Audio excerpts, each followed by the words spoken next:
Assalamualaikum warahmatullahi wabarakatuh. Alhamdulillah wa syukurillah ala sayyidina Muhammad ibn Abdillah la haula wala quwwata illa billah. Alhamdulillah, pada kesempatan kali ini di mata kuliah komunikasi bisnis, izinkan kami dari kelompok kami untuk mempresentasikan materi arti dan penggolongan laporan bisnis.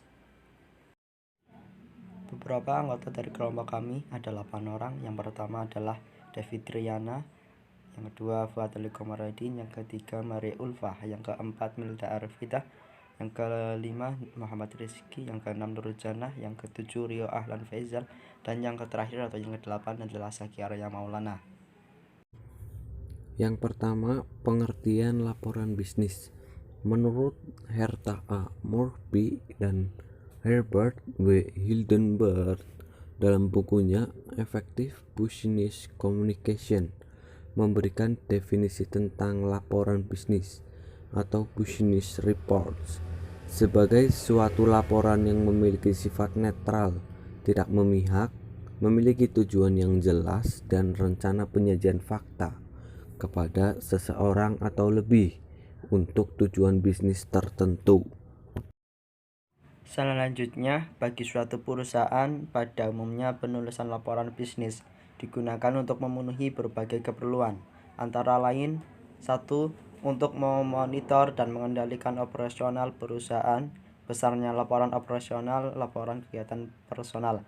2. Untuk membantu mengimplementasikan kebijakan-kebijakan dan prosedur-prosedur yang telah ditetapkan oleh perusahaan, misalnya kebijakan penetapan posisi kerja. Yang ketiga, untuk memenuhi persyaratan-persyaratan hukum dan peraturan-peraturan yang berlaku bagi perusahaan, misalnya laporan pajak, laporan analisis dampak lingkungan, laporan ketenagakerjaan. 4. Untuk mendokumentasikan prestasi kerja yang diperlukan baik bagi keperluan internal maupun eksternal, misalnya laporan perkembangan dan laporan akhir suatu kegiatan. Kelima, untuk menganalisis informasi dan memberikan bimbingan bagi pengambilan keputusan-keputusan atas masalah tertentu, misalnya laporan penelitian atau riset, laporan troubleshooting, laporan justifikasi. Yang terakhir atau yang keenam adalah untuk memperoleh sumber pendanaan atau membuka bisnis baru, misalnya proposal penjualan. Selanjutnya, saya akan menjelaskan tentang penggolongan laporan bisnis. Yang pertama, menurut fungsinya. Menurut fungsinya, suatu laporan dapat dibedakan apakah untuk memberi informasi atau analisis. Suatu laporan yang bersifat memberi informasi, menyajikan fakta-fakta dan rangkuman tentang melakukan analisis, kesimpulan, dan rekomendasi. Laporan analisis menyajikan fakta-fakta, menganalisis dan menafsirkan, kemudian mengambil kesimpulan dan memberi rekomendasi. Selanjutnya, B. Menurut subjeknya. Menurut subjeknya, suatu laporan dapat dibedakan menurut dari departemen mana suatu laporan itu diperoleh. Contoh, laporan akuntansi, laporan periklanan, laporan pengumpulan kredit, laporan pembelanjaan, laporan asuransi, dan lain-lain. Menurut formalitasnya, suatu laporan dapat dibedakan atas dasar apakah bersifat formal atau non-formal. Laporan formal sering disebut dengan istilah laporan panjang, sedangkan laporan non-formal sering disebut juga dengan laporan singkat. Menurut keasliannya, suatu laporan dapat dibedakan atas dasar otoritas atau sukarela dan publik atau swasta.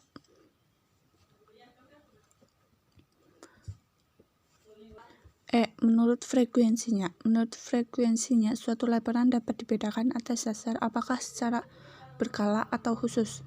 Laporan berkala dapat dikeluarkan secara harian, mingguan, bulanan, semesteran, dan tahunan, yang termasuk laporan berkala antara lain laporan bursa saham setiap jam, laporan penjualan tiap hari, laporan biaya tiap seminggu, dan lain-lain.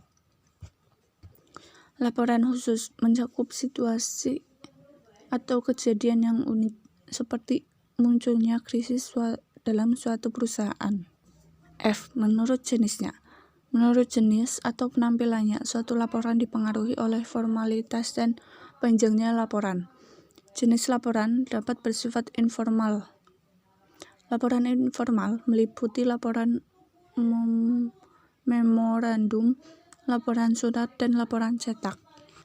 F. Menurut kegiatan proyek.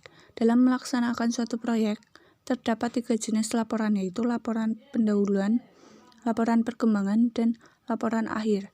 Laporan pendahuluan mencangkup bagaimana suatu proyek disiapkan, hasil yang diharapkan, dan bagaimana melakukan pelatihan pegawai. Selanjutnya, setelah proyek berlangsung, perlu disusun laporan perkembangan secara berkala. Pada saat proyek berakhir, dibuatlah laporan akhir. H. Menurut pelaksanaan pertemuan. Berdasarkan pelaksanaan pertemuan, laporan bisnis dapat dibedakan ke dalam agenda, resolusi, notulen, dan laporan pertemuan. Cara menyusun teks laporan bisnis. Salah satu tugas yang cukup rumit dalam membuat laporan bisnis adalah memutuskan cara terbaik untuk menyusun fakta-fakta yang tersedia sehingga berbentuk bagian teks laporan bisnis. Dapat mengembangkan teks dengan cara-cara berikut ini. Yang pertama, membuat topik-topik dan kriteria. Cara ini merupakan hal yang umum dalam membuat suatu laporan. Judul utama mungkin menggunakan kriteria standar, faktor-faktor, pemecahan masalah, manfaat, dan karakteristik. B. Menyusun urutan suatu peristiwa atau kejadian-kejadian. Pembuatan agenda, program konvensi, dan laporan perkembangan dapat menggunakan aturan secara kronologis. C. Mendeskripsikan lokasi atau tempat. Organisasi ini adalah bermanfaat untuk mendeskripsikan lokasi atau tempat.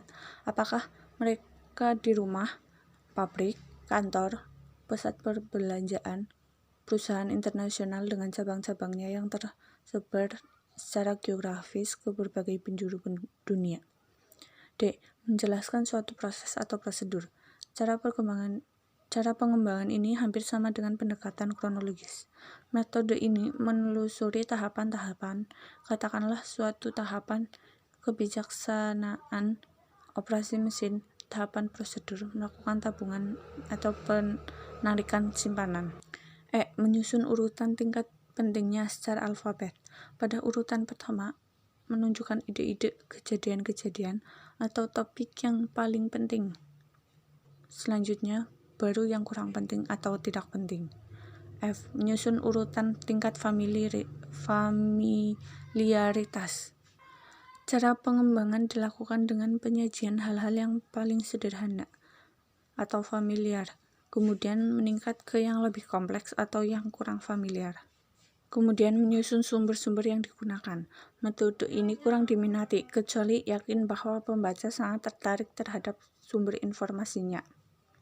Misalnya, melaporkan seorang ahli yang berpidato di gedung pertemuan pada perusahaan dan diminati untuk hadir. H. Pemecahan masalah. Cara yang populer ini membahas masalah terlebih dahulu, kemudian diikuti dengan cara pemecahan masalahnya. Cara ini umumnya digunakan untuk mengorganisasi suatu presentasi yang bersifat persuasi. Sekian dan terima kasih. Apabila ada kekurangannya dan kehilafannya, mohon maaf yang sebesar-besarnya. Assalamualaikum warahmatullahi wabarakatuh.